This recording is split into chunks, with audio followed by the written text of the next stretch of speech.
La Resolución de Naciones Unidas 1325 insta al secretario general a tomar medidas, bueno, de las Naciones Unidas, a tomar medidas para apoyar las iniciativas de paz de las mujeres locales y los procesos autóctonos de solución de conflictos y para hacer participar a las mujeres en todos los mecanismos de aplicación de los acuerdos de paz.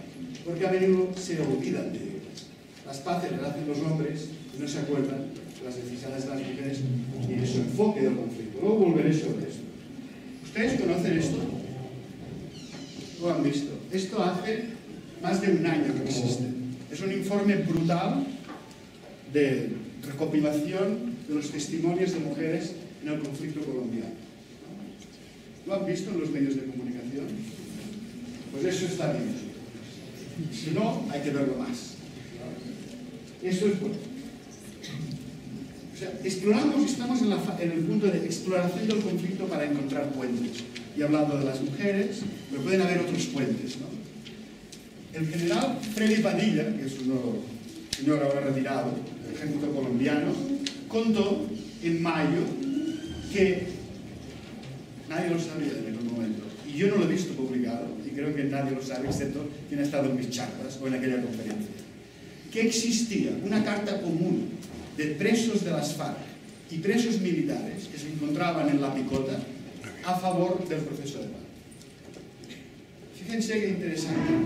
Esos combatientes, pero en su respeto mutuo como combatientes y en su reflexión, diciendo, ya basta de violencia, ¿no? Hay que encontrar un camino de paz, hay que buscar la forma de conseguirlo. Esto nos hace más humanos, nos acerca más unos a otros, ¿no? Tiende puentes entre los grupos enfrentados. Esto mismo ocurrió en realidad en Irlanda, entre los presos republicanos y los presos realistas, para sorpresa de sus respectivos seguidores, ¿no? Y en el caso de Irlanda, no sé el de Colombia, pero en el caso de Irlanda era claramente un proceso dirigido por esos presos eran personas reconocidas como líderes en sus comunidades, un poco como mártires, ¿no? Porque están purgando en la cárcel por nuestra causa. Eso, claro, tiene un gran valor de cara a sus comunidades, ¿no?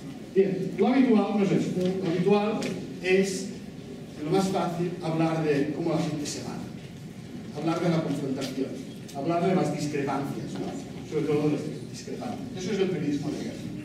Nosotros no decimos que el conflicto esté mal. Los conflictos son bienvenidos. El conflicto es fantástico, es consubstancial a la naturaleza humana. El problema es por qué camino se desarrolla. Cuando entramos en el camino de la violencia, vamos mal. Vamos mal porque esto escala, solo provoca sufrimiento y bloquea las salidas, ¿no? Pero el conflicto está bien. Es la manifestación de lo que no funciona en una sociedad. El problema es cómo gestionarlo. Sin embargo, cuando hay violencia es más fácil solo hablar de la confrontación, de los muertos, ¿no? Eso suministra suficiente material para hacer noticias. Pero no comprendemos qué es lo que pasa y encontramos salidas para ello, ¿no? Hablamos de los desacuerdos, de las discrepancias y, en lugar de explorar la complejidad del conflicto, lo simplificamos. Por ejemplo, en estas informaciones vamos a ver titulares de la prensa española sobre la guerra en la Yugoslavia. Los serbios bloquean cualquier ayuda a las ciudades que mueren de hambre en Bosnia. Los serbios hacen oídos sordos sobre las amenazas de bombardeos de la OTAN. Los serbios siembran la muerte en Zagreb. Este es catalán para que se vayan acostumbrando, pero es muy fácil. Los serbios aseguran que desbloquearán los convoys humanitarios hacia Sarajevo. Fíjense que es positivo porque desbloquearán los convoys. Pero es negativo porque es que los están bloqueando, ¿sí? Ahora rectifican, pero... Los serbios minan el cuartel Tata. Fíjense con qué ligereza hablamos de los serbios, los colombianos, los catalanes, ¿no? Es igual, simplificamos, tiranillas, ¿no? Cuanto más lejano es el conflicto, más fácil hacerlo. Pero cuanto más enemigos el enemigo, más fácil es hacerlo, ¿sí? Los guerrilleros, los... sin distinguir para nada si hacen las cosas, hacen otras, etc. Es una forma no solo de simplificar, sino además, claro, fácilmente de demonizar a toda una etnia en este caso, ¿no? En otro caso es a todo un grupo, o a todo un grupo de indígenas, fácilmente. Esto se hacía en aquellos años y se sigue haciendo en el 2008. Y ahora, o sea, que cuando resurge, no hemos aprendido, ¿no? Serios. Buscamos, cuando nos acercamos a un conflicto, los mediadores buscan soluciones en las que todos ganen. Porque ¿quién va a aceptar una salida a un conflicto en que pierda? No es aceptable. Otra cosa es que esto plantea un problema serio, para mi gusto, que es que en muchos conflictos la situación de desigualdad es tan grande que unos lo tienen casi todo y los otros no tienen casi nada. Entonces, ¿qué tienen que ganar los que tienen casi todo? ¿Qué hacemos? ¿No? Y además no quieren soltar prenda, ¿verdad? Bueno, en el conflicto israelo-palestino, que todos sabemos que no se solucionó, pero tuvo sus puntos interesantes, hubo un momento en que se llegó a los acuerdos de Oslo, donde se planteó paz por territorios. Digamos, Israel lo tiene todo, y sigue teniendo, y sigue abusando, y sigue haciendo asentamientos, sigue las noticias, ¿verdad? ¿No? Pero en aquel momento se dijo, mira, tú lo tienes todo, pero o repartes, o compartes, o nunca tendrás paz. Porque mientras los otros sigan necesitados y no se les escuche, habrá la amenaza de que se vuelvan a levantar en armas. ¿Sí? ¿Por qué se levantan en armas? Porque ya no hay diálogo verbal posible. Es cuando ya estás cabreado, que no sabes qué decir, no sirve de nada más que decir, ¿no? Entonces el planteamiento fue, o repartes, o sea, devuelves territorio a los palestinos, o no tendrás paz. Ganarás paz. Si no, tendrás continuamente o guerra o la amenaza de la guerra. Esto lo podemos cambiar a 50.000 conflictos distintos. Por ejemplo, el terrateniente que supongamos que tiene la tierra legítimamente. En el mejor de los casos. Ya no que la tenga, se haya hecho con ella ilegítimamente. Supongamos que es legítimamente, la ha adquirido legítimamente. ¿Sí? Pero el campesino no tiene nada. O repartes, o la revolución campesina estará siempre ahí. Va a acabar levantándose. ¿Sí? Esta es la lógica de fondo, ¿no? Con la que hay que abordar el conflicto. Se puede abordar el conflicto. Me parece bastante más conveniente que no la de unos ganan y otros pierden. Claro, ¿qué hace la prensa ahí? Pues puede ayudar o no. Y de hecho, en Israel no ayudó nada. En Israel, la prensa presentó cualquier avance de los palestinos como una traición, como una claudicación, como algo intolerable. Incluso había un sector ortodoxo que decía, bueno, sigue diciendo, Dios nos ha dado esta tierra a nosotros, los judíos. ¿Quiénes somos nosotros para contradecir la voluntad de Dios? No podemos devolverlo nosotros. O sea que, en fin, discursos de legitimación se los sacan de donde quieran, ¿no? Pero bueno, o sea, veis que la prensa puede o no favorecer salidas de que todos ganen. Da voz a todas las partes, no solo a los nuestros, ¿no? Este es un ejemplo de la prensa española, quizá el periódico menos malo de los que tenemos en el país, ¿no? Sabéis que eso en el 2011 ETA dejó de matar en el 2010. Decretó una tregua unilateral definitiva en septiembre del 2010. Ese es un artículo en el que recoge que los presos de ETA, se le da la voz a los presos de ETA, suscriben un acuerdo que pide el fin de la banda. Dice el fin de la banda, ¿no? Esto, claro, este diario estaba en contra de ETA y esto le favorece, ¿no? Va a su favor. Pero lo extraordinario, un poco extraordinario, no es esto, es esto de aquí. Amnistía, no beneficios personales. O sea, ETA habrá hecho crímenes, ha hecho crímenes, ¿no? Ha cometido crímenes, atentados, lo que queráis. Pero es un grupo político. Y como grupo político reclama un pase a la política como grupo. No pasar por la puerta de atrás a escondidas, ¿sí? De uno en uno, sino renunciamos a la violencia y queremos una amnistía global, como ha habido en el conflicto de Irlanda, como ha habido en Sudáfrica, ¿sí? Entonces, reconocer que como grupo político pide algo, es algo que era inusitado. Un poco tarde, la verdad, porque ya había tregua. Pero está bien, mejor hacer eso ahora que nunca. A pesar de esto, no se hace de una forma total, digamos, dándoles la voz. Sigue habiendo elementos peyorativos en la presentación de ETA. No esto que es una cita literal, sino, por ejemplo, aquí dice, pide el fin de la banda.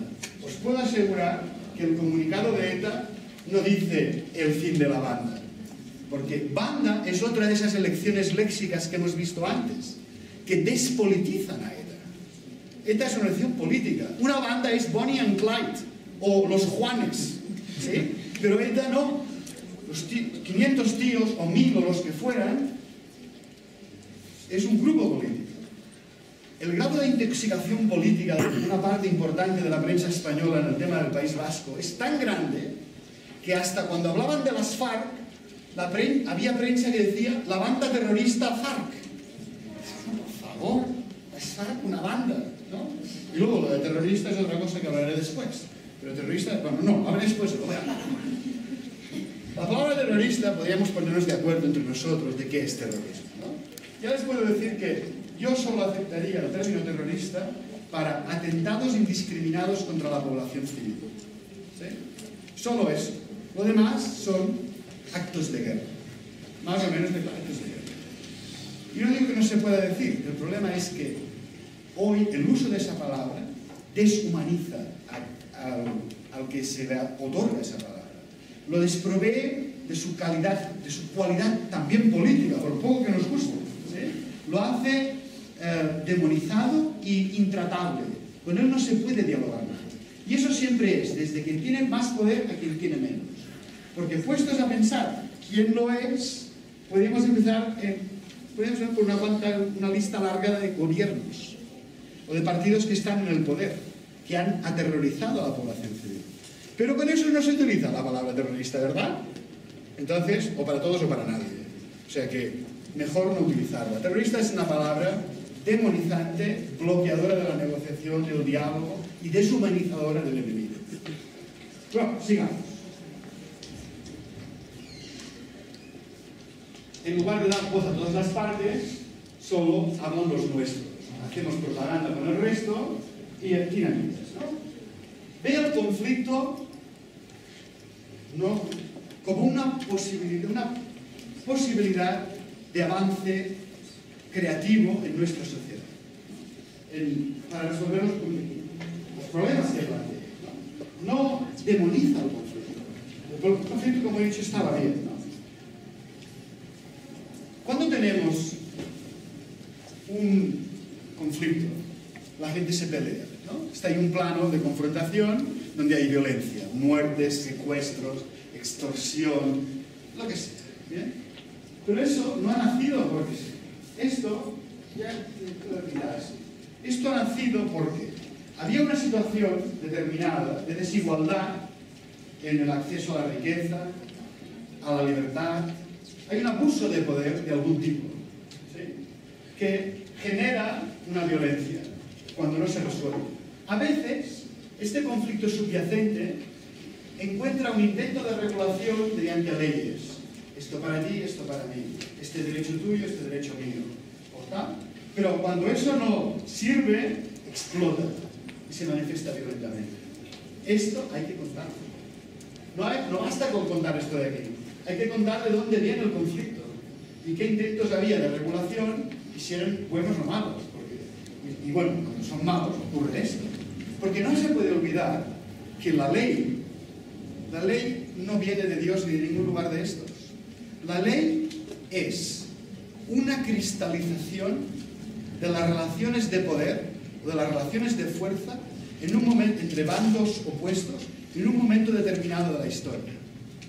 Y en la historia, muy a menudo, los bandos enfrentados, como he dicho antes, no están en el mismo plano. Uno tiene mucho poder y el otro tiene poco. Y el que tiene más poder tiene más capacidad de imponer su ley. Por eso, la ley a menudo no resuelve nada, ¿sí? Solo santifica el poder de quien tiene poder, ¿no? Por eso no da extrañar que a veces se revienta. Bien, entonces, este conflicto que tenemos abajo, el conflicto que nos hace ver la violencia está abajo. Voy a poner un ejemplo. Bueno, ese conflicto, decía, contiene posibilidades creativas de crecer. Si esta mujer y yo nos peleamos por un cordero, ¿qué hacemos? Ella no acepta que yo me quede el cordero y yo no acepto que se lo quede ella, ¿no? Es que, Salomón, lo partimos por la mitad. Lo partimos por la mitad y al cabo de una semana los dos pasaremos hambre. ¿Sí? ¿Cómo lo resolvemos esto? Bueno, pues resulta que este hombre tiene una cordera. Bueno, varias corderas. Entonces decimos, déjanos una cordera, y con el cordero y la cordera tendremos corderitos. ¿Sí? Nos los podemos ir repartiendo. Hemos encontrado una solución, ¿no? Voy ahora al caso que he dicho, es un ejemplo, ¿no? Del terrateniente. El terrateniente lo tiene todo y el otro no tiene nada. Y el terrateniente dice, ¿por qué le tengo que dar yo territorio al campesino? Porque si no, no tendrás paz. ¿O hay que gano con la paz? Bueno, pues más ganas más. Seamos hasta un poco más creativos. Fíjate que si no tienes paz, ¿cómo vas a vehiculizar la venta de tus productos? ¿Sí? Si hay una amenaza de guerra, nadie va a querer hacer negocios contigo, porque no tienes seguridad en el transporte, en los envíos, en los compromisos de producción, ¿no? O sea que, entregando territorio, gana en comercialización de sus productos. Y además puede ganar más. Si hay un tercer elemento que está interesado en que haya paz, para la comercialización de los productos, por ejemplo, pues más incentivos para conceder los territorios. Voy a poner otro ejemplo. ¿Me seguís, no? Voy a poner otro ejemplo. En Irlanda, un ejemplo real. En Irlanda, ¿por qué nace el conflicto en Irlanda? No se trata de cristianos y católicos y protestantes. Se trata de que la comunidad identificada como católica y, a su vez, pro unificación de la isla, los republicanos, estaba sobrediscriminada en términos de trabajo, sanidad, vivienda, ¿sí? Entonces protestan. Protestan y las reprimen violentamente. ¿Qué hacen? Toman las armas. ¿Sí? ¿Cuál es la solución del conflicto? Que las casas, los hospitales, las escuelas que no tienen los católicos las cojan de los protestantes. Los protestantes no pueden aceptar, es decir, tenemos que ganar todos. ¿Sí? No basta con que ganen, que unos ganen a costa de los otros. Entonces, ¿cómo se soluciona esto? La Unión Europea tiene interés en que haya paz. La Unión Europea dice, si hay paz, yo invierto para que ambas comunidades mejoren. Porque no es que la comunidad protestante viviera en un palacio. También les faltaba mejor sanidad, mejores escuelas, mejores trabajos, más trabajo. ¿Sí? Encontramos un tercer inversor que le interesa que haya paz. ¿Cómo le interesa que haya paz? A la comunidad de irlandeses que están en Estados Unidos y que tienen todos los familiares por allí. Y dicen, pues también invertiremos en la paz, ¿no? Entonces, ¿ves cómo, digamos, el conflicto plantea un reto de cómo repartimos esto, cómo lo solucionamos, y hay que ser creativos? O otro conflicto. Entre Honduras y El Salvador había un territorio, ¿es tuyo o es mío? ¿Es tuyo o es mío? No se ponían de acuerdo. ¡A la guerra! Calma, calma. ¿Qué pasa si es de los dos? No pasa nada. ¿Por qué no puede ser de los dos? Y además, si es de los dos, no sé quién era, que tiene un poco de pasta, invertirá dinero, montará un parque temático y toda la gente del territorio, de los alrededores, contentos porque harán unos pesitos. ¿Sí? O sea,